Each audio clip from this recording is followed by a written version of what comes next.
Barrie Cassidy joins us as he does every Friday to wrap up the week in politics. Barrie, good morning. Let's start with the meeting of the state and federal treasurers. It looks like we have finally got unity on the online aspect of GST. Yep, that's a significant breakthrough for Joe Hockey. It will raise some revenue. It means that the companies that provide these services won't get a free ride anymore. But of course, as you saw in that doorstop, the conversation very quickly moved on to the much bigger picture, and that is the GST itself and the rate at which it will be fixed and how they'll go about doing that. So that's an issue for the future. So a bit to thrash out amongst the treasurers today, but also another significant development with the Dyson Heydon situation, where both the government and opposition have been trading blows on that all week. And the Commissioner himself will sit in judgment of himself today. He will. He'll need to sit there and hear from others as to why he should stand down. He'll no doubt that will go on for some time, and then you would imagine he would take the weekend and perhaps the early part of next week to then perhaps take advice on that, to consider it for himself before making a judgment as to whether he does or he doesn't. If he was to stand down, that would be a major blow, not only to the government and the Commission, but to the investigations into the trade union movement, because it's just not clear what would happen beyond that.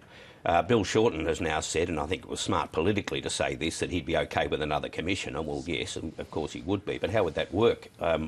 Would they just pick up the transcripts and take it from there? You can't do that. No, I don't think you can. You'd have to actually sit there and, as somebody has pointed out this morning, watch the testimony, watch people's faces, the body language and all of that. And you also need your own opportunity to cross-examine if you feel that there's there are gaps in the presentation. It probably means I'd have to start from scratch, and that would be very expensive.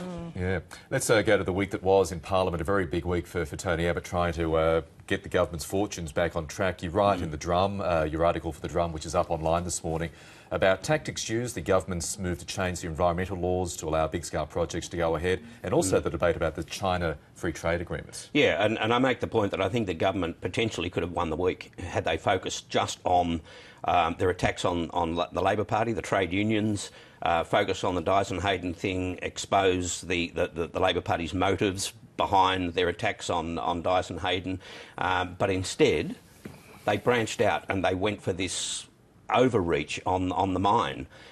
When you consider what the court's decision was pretty simple. It says that they consented to the government's own proposal to withdraw. What the government acknowledged itself is that they had a flawed approach, a flawed approval. That the department hadn't given the minister the paperwork that was needed to clear this up. So potentially 5 or 6 weeks from now they could go back with the information that's required and the whole thing would go through. But instead they've decided to crack the nut with a sledgehammer and turn this into some sort of an attack on what they call the extreme environmentalists. Something the government didn't really want to talk about was some of the continued leaks that have continued to appear this week, and potentially the impact they may continue to have in the lead up to the Canning by-election. Yeah, the immediate problem for the government with these leaks was that the talking points weren't able to be used. It's sort of, if you've got any self-respect, do you actually go out and try and use these lines with the media after they've been exposed? One or two got to use this expression that's been an exceptional cabinet before the whistle blew. They weren't able to use those words. The fact is, though, that, look, this is like a press release. If you're going to give these talking points to every member of the coalition, then you might as well issue a press release, because at no time at all somebody with an axe to grind is going to release it to the media, and they all had it within minutes. Yep. So it tells you how easy that particular one was. But nevertheless, it's embarrassing.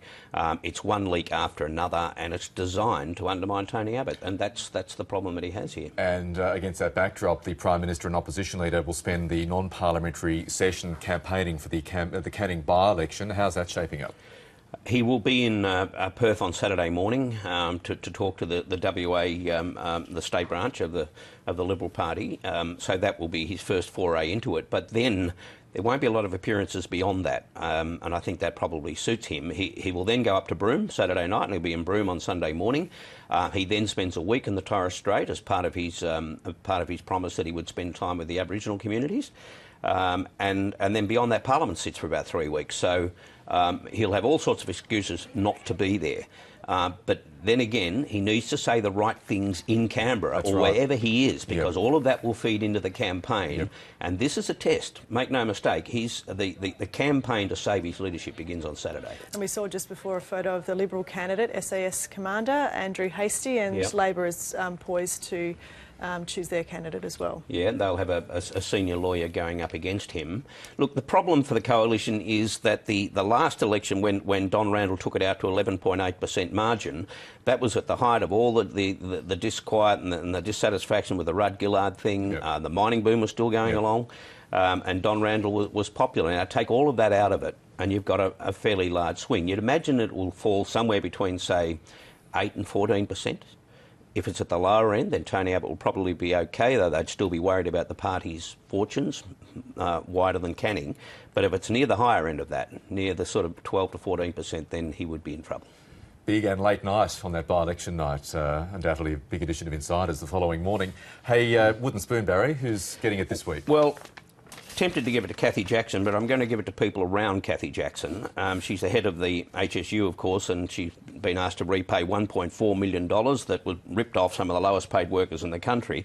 Now, at the time, when Cathy Jackson was at her height, she was being lauded by people in the government because, of course, she was a key witness against one of their political rivals.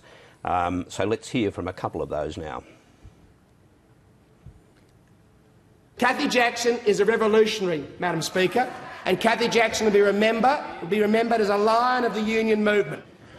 Mr Speaker, Cathy Jackson is a brave, decent woman, and she's speaking up on behalf of 70,000 members.